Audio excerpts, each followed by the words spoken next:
Hello दोस्तों, आज हम वेरी इम्पोर्टेंट क्वेश्चन हिंदी का करने वाले हैं। हिंदी के एग्ज़ाम में 10 क्वेश्चन पूछे जाते हैं जो 2 मार्क्स के होते हैं। उनमें से आपको सिर्फ 5 नंबर उसमें से सिर्फ आपको 5 क्वेश्चन बनाना होता है।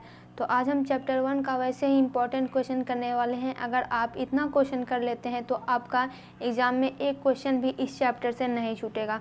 तो फर्स्ट चैप्टर है बातचीत, जो कि लिखी गई है बालकृष्ण भट्ट के द्वारा। तो पहला क्वेश्चन है, आर्ट ऑफ कन्वर्सेशन क्या है? तो आंसर हो जाएगा कि आर्ट ऑफ कन्वर्सेशन का अर्थ है बातचीत करने की कला। कोई भी व्यक्ति किस प्रकार से बातचीत करता है, उसका तरीका क्या है। यह उत्तम से उत्तम ढंग से बातचीत करने की कला है। सामने वाला, सुनने वाला सुनकर प्रसन्न प्रफुल्ल हो उठता है।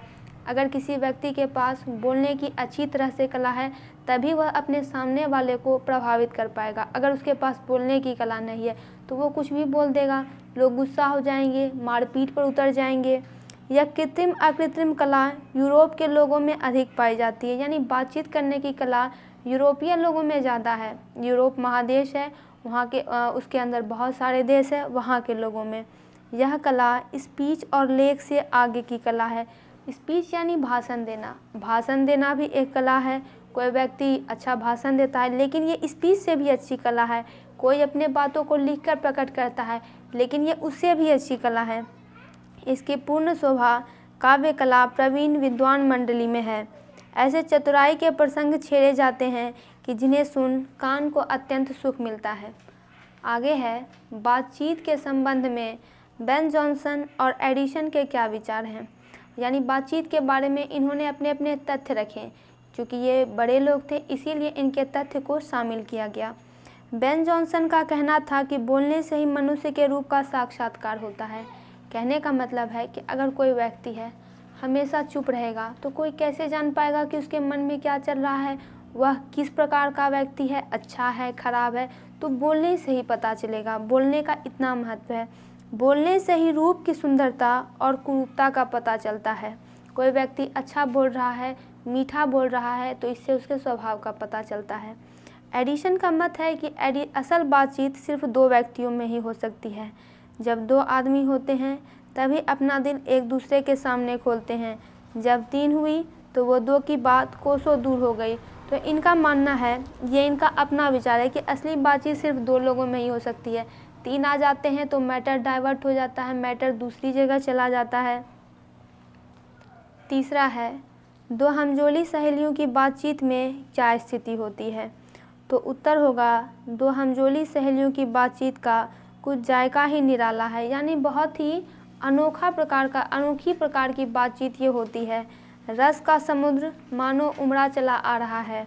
इसका पूरा स्वाद उन्हीं से पूछना चाहिए जिन्हें ऐसों की रस सनी बात सुनने को भी भाग्य लड़ा है। यानी जैसे कोई 2 हमजोली सहेली हैं, कोई मित्र है, साथ पढ़ते हैं तो विभिन्न प्रकार के बात आपस में करते हैं। जैसे कोई मजाक की बात हो गई तो ऐसे करने में उन्हें बहुत आनंद होता है। और लेखक का ऐसा मानना है कि ये तो बहुत ही अनोखी बातचीत है। बातचीत निबंध की क्या विशेषताएं हैं। तो इसकी कैरेक्टरिस्टिक्स पूछी जा रही है, इसकी विशेषता क्या है। तो सबसे पहले लिखेंगे कि बातचीत शीर्षक निबंध बालकृष्ण भट्ट ने लिखा है। इस निबंध में विचारों की प्रभावशाली अभिव्यक्ति और तथ्यों की कसावट देखते ही बनती है।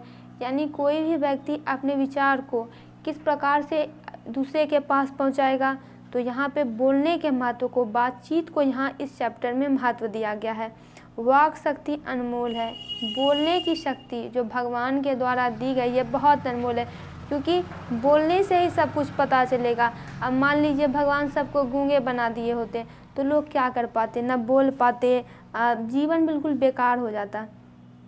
लेखक ने वार्तालाप की कला और गोष्ठी वार्ता पर भी प्रकाश डाला है।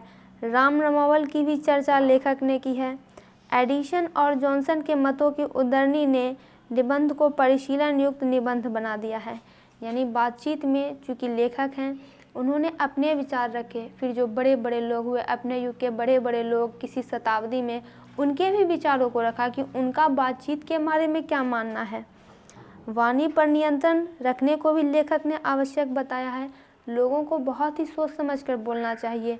अब कोई बात हो रही है, उसमें बीच में बोल दिए, कुछ गलत बोल दिए, तो ऐसे में मारपीट की स्थिति आ जाती है।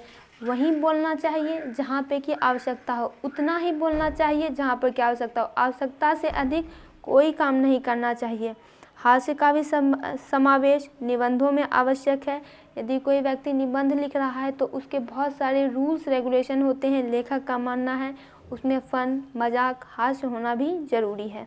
गंभीरता भी आवश्यक है। आप निबंध लिख रहे हैं तो ऐसा नहीं है कि आप सिर्फ उसमें कुछ ही पॉइंट को डालें, उसमें गंभीरता भी आवश्यक है। कोई व्यक्ति कितना गंभीर है यह भी उसकी चरित्र की विशेषता बताती है। बातचीत निबंध पाठकों को तथ्यों और आनंद से भर देता है।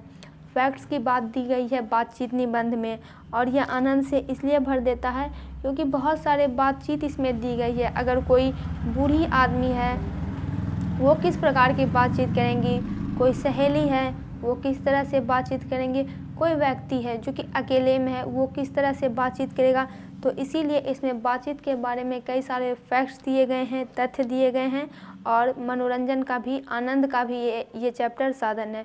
तो दोस्तों, अगर आप इतने क्वेश्चन इस चैप्टर से कर लेते हैं तो आपको आपका एक भी नंबर एग्ज़ाम में नहीं कटेगा और एक भी क्वेश्चन नहीं छूटेगा।